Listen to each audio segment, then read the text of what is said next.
jeigu tu žinotum. Šie žodžiai labai giliai įsirėžė mano širdyje, niekada jų neužmiršiu. O labiausia neužmiršiu to, kaip juos pajutau. Juose buvo kančia ir ramus pasitikėjimas tuo, kuris žino viską. Juose vienuose atsispindėjo išbandymas, kuris po kelių mėnesių paženklino mūsų kasdienybę amžiams.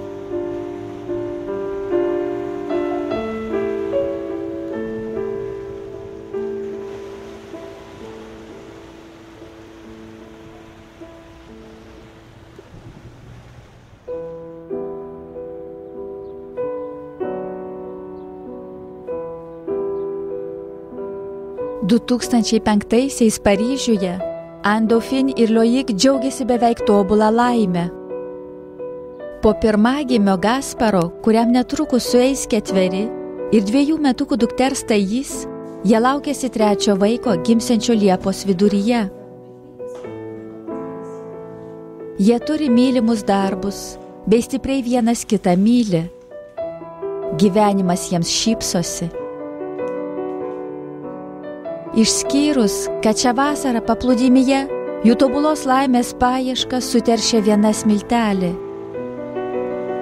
Stebėdami mažus Thais pėdučių atspaudus ant šlapio smėlio pastebi, kad ji vaikšto ypatingu būdu. Jos nykštys linkęs krypti į išorę.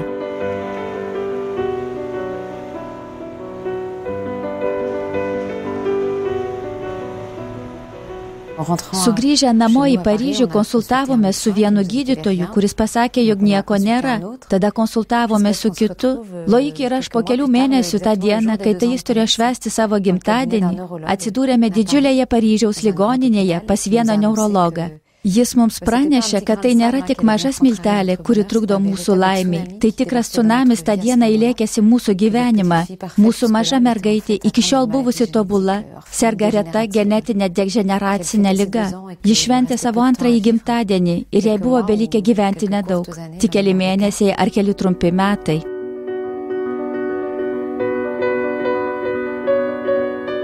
Metakromatinė leukodistrofija.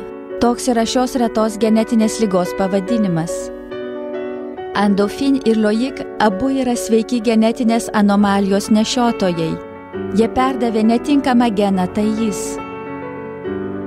Ši liga palaipsniui sunaikina visą nervų sistemą.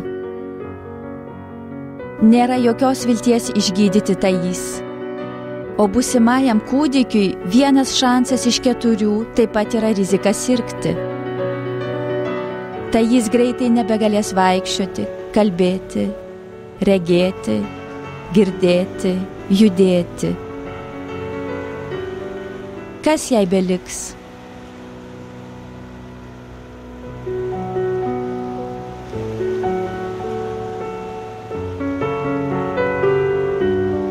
Savo knygoje 2 žingsneliai per šlapę smėlį Anne Dauphine pasakoja. Mes pasakėme Gasparui ir Thais apie tai. Naktis buvo sunki. Norėjosi, kad niekada nebeprabustumėm. Miegoti ir miegoti, kad išvengtum susidūrimo su tiesa. Kokia pagunda. Šio chaoso viduryje malonės akimirka atveria langą, kad įeitų šviesa. Thais užpučia 2 žvakutes ir juokdamasi išvynioja savo dovanas. Tai 2006 kovo 1. Ta akimirką suvokėme, kad vaikai yra nuostabiai spontaniški, jie gyvena tik šiuo momentu. Tai juk Thais gimimo diena ir objektyviai žiūrint nėra jokios priežasties jos nešvęsti. Manau, jog dar niekada taip nešventėme gimtadienio. Mes turbūt šventėme per daug, dainavome per garsiai, nes turėjome slėpti ašaras. Visų svarbiausia, išdrįsome būti laimingais. Tai atsitiko pirmą kartą, kai išdrįsome būti laimingais. Vykstant dramatiškiams įvykiams ir tai, manau, mumise kažką pakeitė. Taip, juk turime teisę būti laimingais, net jeigu ir esame bandomi. Ir iš tikrųjų, instinktyviai, bet ir imdami pavyzdį iš savo vaikų, nusiteikėme gyventi minutė po minutės, diena po dienos, šią akimirką, nes nuo to momento aš lioviausi gyventi ateitimi, sakydamas savo, turiu susikoncentruoti į dabartinę akimirką, į dabar, nes kitaip mes neištversime.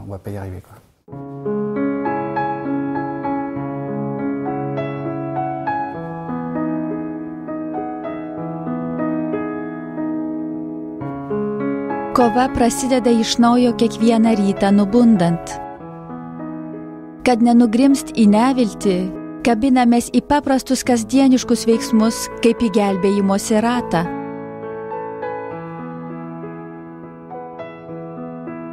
Tai jis liko tokia pačia maža mergaite, žavinga, pašėlusia, žaisminga, labai atkaklia. Po kelių dienų mes pastebėjome akivaizdžius jos ligos požymius. Jos rankos ima drebėti, jai darosi sunku užkimšti flomasterį ar pakelti savo šaukštą.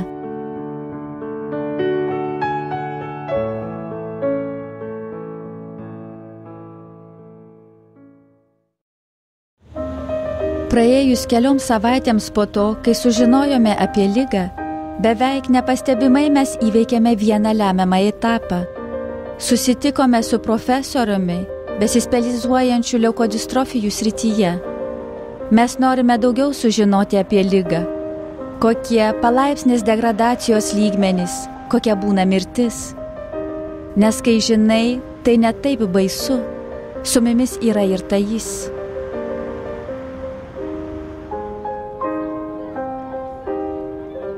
Tačiau neįmanoma atsakyti visus klausimus. Medicina šioje srityje nežino dar daug dalykų. Liga per daug reta. Ji paliečia tik vieną vaiką iš daugelio šimtų tūkstančių.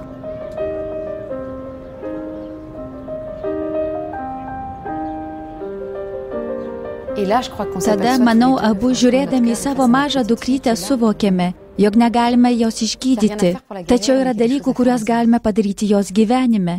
Nesijautėm bejėgiais, kad jos gyvenimui suteiktumėm gyvybingumo. Štai viena profesoriaus Bernardas, kuris pradėjo paliatyvinę slaugą Prancūzijoje, frazė: kuomet nebegalima prie gyvenimo pridėti dienų, visada galime prie tų dienų pridėti gyvenimo.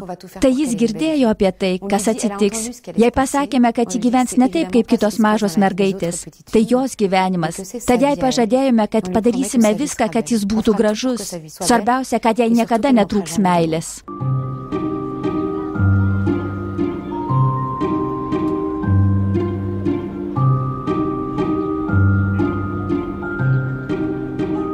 Anne-Dauphine ir Loïc abu dirba Paryžiuje. Susirgus tai jis, kasdienybė tampa tikrai pašėlusia.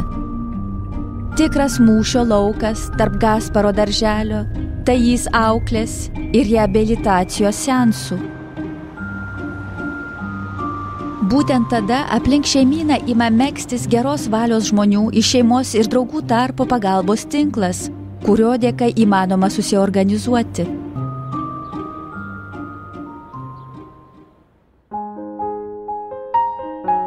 Vis dėlto liga staigiai vystosi. Tai jis jau nebevaikšto. Visiškai. Tačiau blogiausio nesimato, tai išgyvenama skausmingai. Liga tai jis sukelia neuropatinius skausmus, vadinamus nežmoniškais. Vienintelė juos sušvelninanti priemonė įspūdingas sąrašas vaistų.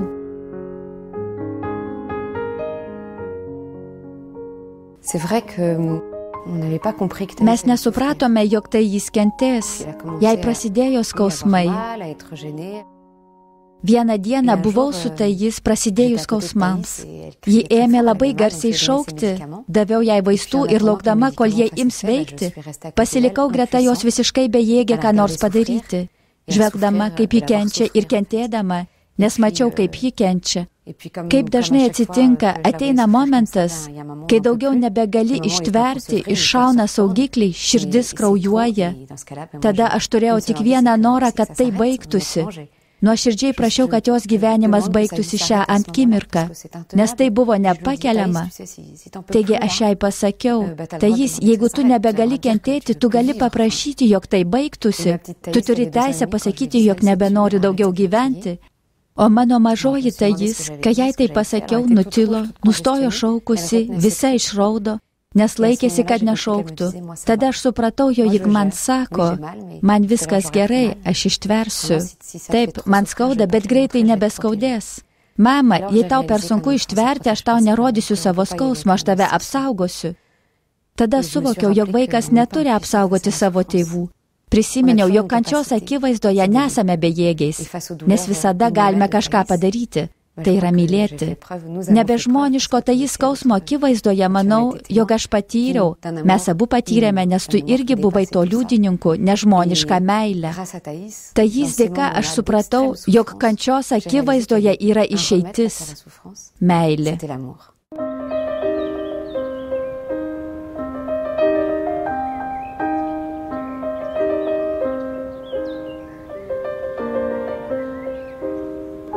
Thais niekada taip nesakė, aš tave myliu, kaip vieną rytą prieš prarasdama kalbą. Ir ji nutilo galutinai. Jos tylėjimas mus gąsdina ir sukelia kančias. Kaip toliau bendrausime?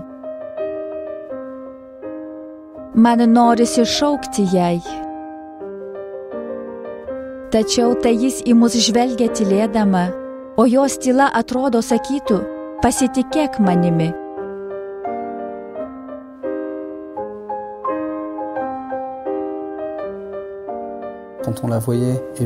Stebint, kaip progresuoja jos liga, stebino tai, kad ji išgyveno tai labai natūraliai. Jei tai atrodė taip akivaizdu, tuo tarpu mes ties kiekvienu etapu būgštavome. Užtekdavo matyti, kaip ji tai išgyvena, kad pasakytum savo, bet juk tai normalu, jei tai natūralu. Ji mums labai padėjo priimti tikrovę ir eiti pirmyn. Tai tikrai neįtikėtina.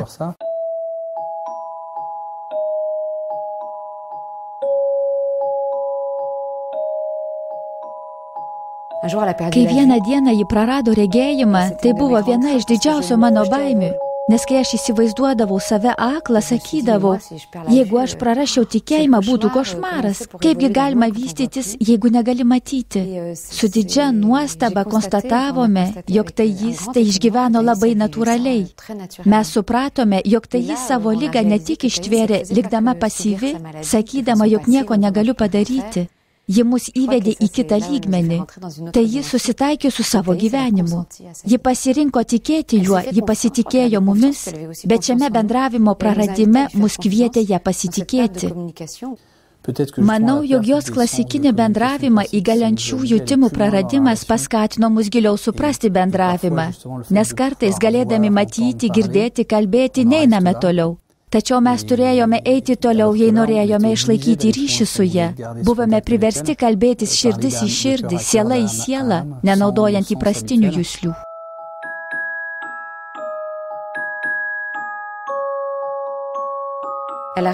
Jai pavyko padaryti kažką nepaprasto, mums priversti užmiršti viską, ką žinojome apie bendravimą. Turėjome viską užmiršti, kad pritaptumėm prie jos. Prisimenu, kaip vieną dieną ji gulėjo savo lovoje ir atsiduso kažkaip kitaip. Tada jai pasakiau, taip, aš tave irgi myliu. Man buvo akivaizdu, kad šis atodusis reiškia, aš tave myliu. Tikras meilės bendravimas. Tačiau reikia daug nuolankumo, kad artintumėsi prie mažos mergaitės, kaip Thais, sakydama, yra tokių dalykų, kuriuos aš pažįstu ir žinau, tačiau tam, kad priartėčiau prie tavęs, užmirštu viską. Tavo akivaizdoje aš nieko nežinau, taigi išmokyk mane. Manau, jog mes apsikeitėme vaidmenimis.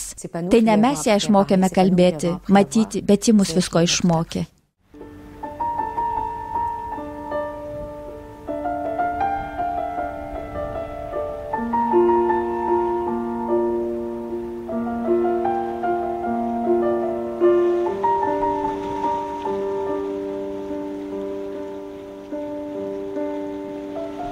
2006 birželio 29 absoliučios laimės akimirka. Gasparas ir Thais turi kitą sesutę Azilis. Gyvenimo stebuklas. Aš viską užmirštu. Tau gresiančios ligos siaubą, baimę dėl ateities.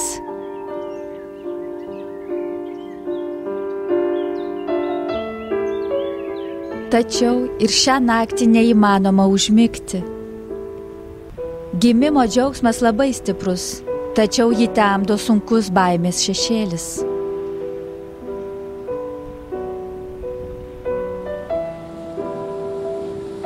Nuosprendis sužinoma savaitei praėjus po gimimo. Azilis taip pat serga.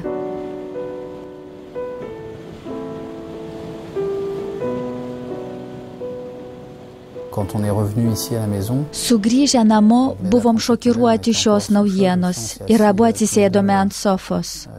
Sugriuvę, mes išgėrėme po taurę viskio, tada po antrą. Ir labai gerai prisimenu, kad tą akimirką jaučiau, jog mes esame ne dviese, o tryse. Ir tai buvo paguoda. Atgaiva pasakyti, bet Dievas yra čia, kartu su mumis, šalia mūsų. Jis verkia kartu su mumis, jis užjaučia, jis ne ten aukštybėse nutolęs. Aš jį beveik galėjau jausti fiziškai, šalia mūsų verkianti ir kenčianti kartu su mumis.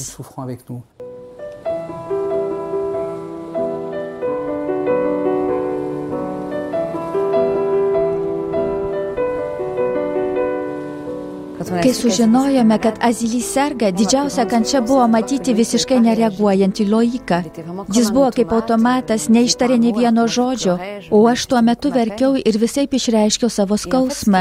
Ir didžiausia baimė tą dieną man sukėlė mintis, mes išsiskirsime, mes nebejudame į priekį kartu. Jis nereaguoja, jam viso to per daug. Ir tą akimirką, kai išvydau ašaras jo akise, aš savo pasakiau, kad mes išgelbėti. Ir kai aš apie tai mąstau, tai skamba kvailai, bet tą dieną labiausiai rūpinausi mūsų pora, nes aš žinojau, jei liksime kartu susivienyje, mums galbūt pavyks lengviau įveikti šį išbandymą, o jei išsiskirsime, tai mums būtų dar vienas išbandymas. Mes suvokėme, kad kančią kiekvienas iš mūsų išgyvenome skirtingų būdų. Andofin kaip moteris, aš kaip vyras, kad tai išreiškėme ar neišreiškėme skirtingai. Ir mes pamatėme, kad yra svarbu susivienyti skausme, vienas kitą palaikyti ir sugebėti pasakyti, aš tave užjaučiu, verkiu ir kenčiu kartu su tavimi, ir kaip tu kenti, pasakyk man. Manau, tą dieną, verkdami kartu, mes nusprendėme viską padaryti, kad tik visada liktume kartu. Žinoma, tai dar toli nuo pasakų, bet mes nusprendėme mylėti vienas kitą. Taip, meilė tai sprendimas. Net jei ir mes buvome įsimylėję, bet mums reikėjo apsispręsti mylėti vienas kitą. Nuspręsti viską padaryti, kad liktume kartu.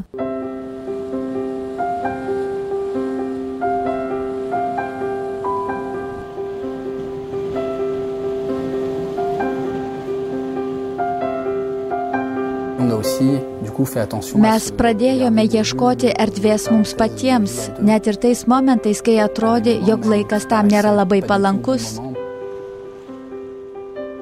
Ir nebūti prisirišusiems kaip austrė prie savo sergančio vaiko.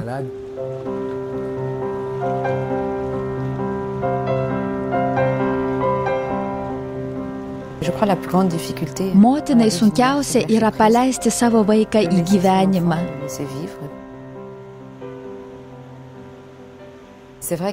Per sekmines mums praneša, kad tai jis miršta, kad jį išgyvena paskutinės akimirkas. O aš vis savo sakydavau, kad aš būsiu šalia jos, aš ją palydėsiu. Aš beviltiškai prisiartinu prie jos ir taip gavosi, kad tą dieną ji nemirė. Taip pat turėjome kūdikio mamos radio ryšio aparatą, kurį įjungiau sakydama, aš pabandysiu turėti ją visada su savimi, kad galėčiau atbėgti, jei kartais neišgirščiau, kad ji jau gyvena paskutinę savo gyvenimo dienas. Ta akimirka gydytoja prižiūrėjusi, tai jis namuose pasakė, reikia, kad jūs leistumėte jai gyventi. Tuo metu ta frazė nuskambėjo baisiai. Aš jos nekenčiau gydytojas, kai ji man tai pasakė. Aš jai sakau, kaip jūs drįstate? O ji man atsakė, negalima taip visą laiką. Ji taip man pasakė su dideliu diskretiškumu. Aš supratau, ji minėjo įvairius pavyzdžius apie vaikus, kurie nusprendžia mirti tuo momentu, kai mama išeina nupirkti sumuštinių. Ar mamai tik išėjus iš kambario, ji man pasakė, tai jis negali išėti, ji negali pasislėpti, leiskite jai gyventi, leiskite jai pasirinkti. Nėra nieko sudėtingesnio, nei leisti savo vaikui gyventi laisvai. Ir tą vakarą išjungiau kūdikio radiją ir iki tais gyvenimo pabaigos aš tikėjau, kad aš jai leidau gyventi ir pasakiau, tai tavo gyvenimas, pirmin mano brangioji.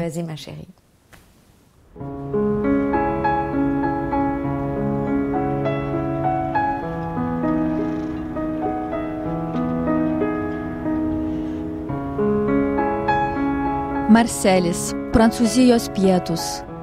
4 mėnesiai šiltų ir tuo pačiu sunkių akimirkų. Tai metas, kai Anne Dauphine ir Loïc turėjo išvažiuoti su visa šeima 5 savaitės po Azilys gimimo. Dėka kaulų čiulpų transplantacijos Marselio ligoninėje Azilys išsaugojo savo gyvybę. Tačiau transplantacija nesustabdė ligos. Azilys šiandien yra maža neįgali mergaitė su nedidelė viltimi išgyventi.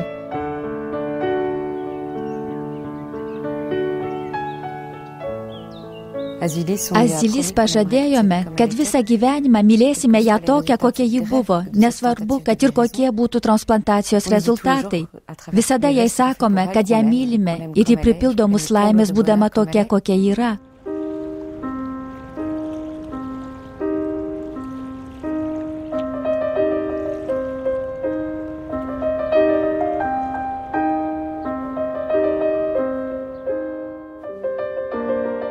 Savaitę po mūsų sugrįžimo į Paryžių, tai jis pradėjo baisiai kentėti. Mes buvome priblokšti bauginančio jos skausmų progresavimo. Ligos agresyvumas vertė gydytojus vis iš naujo peržiūrėti skirtus vaistus, kad tai jis nekentėtų. Liga atakavo iš paskutiniųjų. Abi mergaitės gydėsi namuose. Azilys po savo operacijos buvo paguldyta savo kambaryje, belaukdama, kol galės atrasti pasaulį, kuris nuo jos akių iki šiol slypėjo. Tai jis pamažu geso. Slaugytojos rūpinosi nebe gydymu, bet likusiu gyvenimo palengvinimu.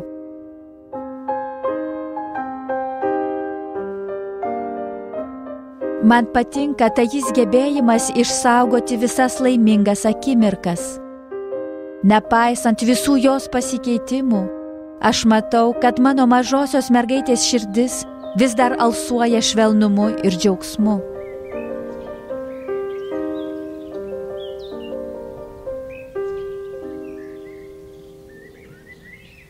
Šioje mergaitėje aš nemačiau trūkumų. Tai, ką ji prarado, ji laimėdavo kitaip, savo gyvenimo turtingumu, kuris mus pranokdavo. Aš tikiu, kad tai jis mus išmokė mylėti. Ji mus išmokė mylėti iš didžiosios raidės M.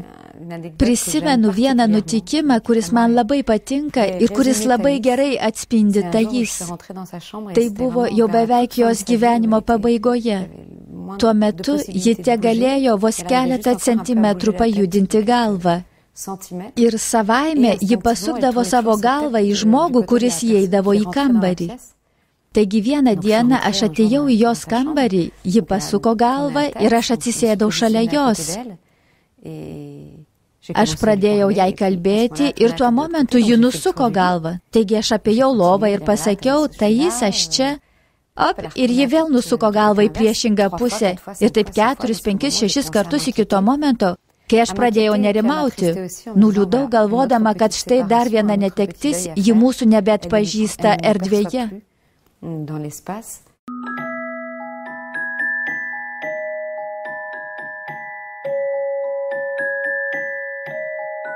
Ir štai Anne Dauphine išgirsta tylų atpažįstamą krizenimą. tai jis juokėsi. Ji juokėsi. Kai išgirdau šį garsą, galvojau, bet kasgi čia vyksta, kodėl ji juokėsi. Ir supratau, kad ji žaidžia slėpynės.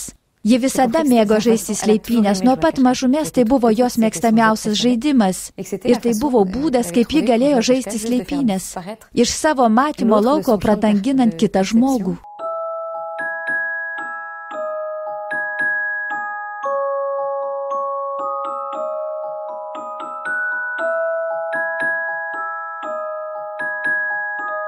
Tai jis dėka mes savyje atradome vaiko dvasią ir visą tai dėka mažos mergaitės.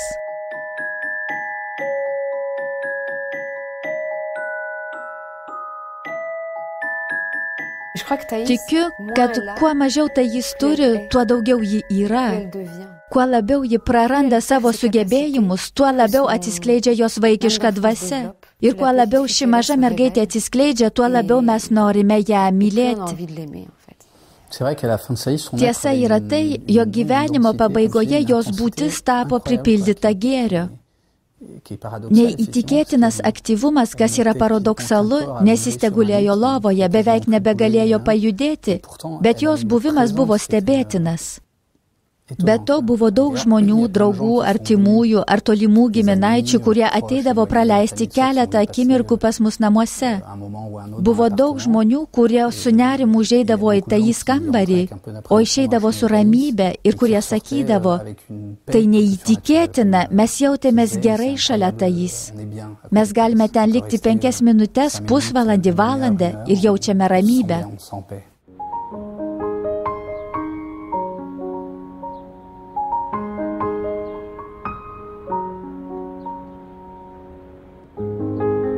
Tai neįtikėtina, šios mergaitės jėga glūdėjo jos gležnume. Ir iškart suvokėme, iš kur kyla ši meilė. Tai didžiausias mano gyvenime akivaizdumas.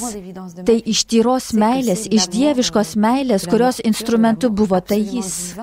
Manau, kad Thais buvo nuostabus šios dieviškos meilės instrumentas. Tiesa, kad jos gyvenimo pabaigoje jautėme, kad ji buvo Dievo skleidėja. Mums atrodė, jog tai anga, kurios dėka atsiveria mažos durelės į dangų šiame kambaryje per Thais. Truputį paradoksalu, bet mes Thais gyvenimą išgyvenome kaip nuostabią dovaną. Ir Dievas mums patikėjo šią mažą mergaitę ir gyvenimas, kurį jį nugyveno, tai didelė dovana, kurią jis mums padovanojo.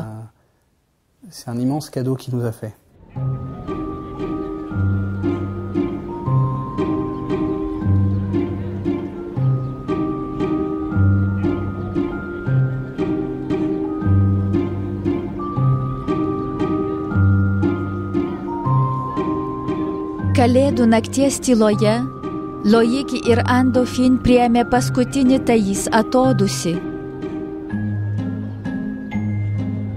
Jai buvo beveik 4 metai. Praėjus 1 metams po jos mirties, Loik ir Andofin susilaukė 4 vaikelio. Meilės beprotybė. Jis vardu Artūras ir yra geros sveikatos.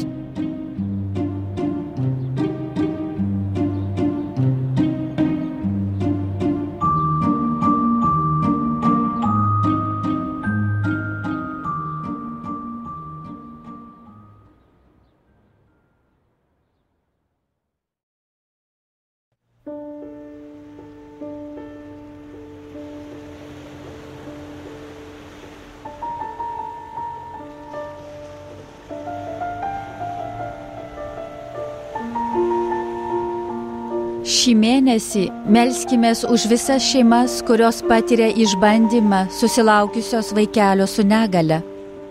Melskimės ir už mus pačius, kad mokėtume sutikti mažutėlius ir priimti tai, ką jie mums duoda.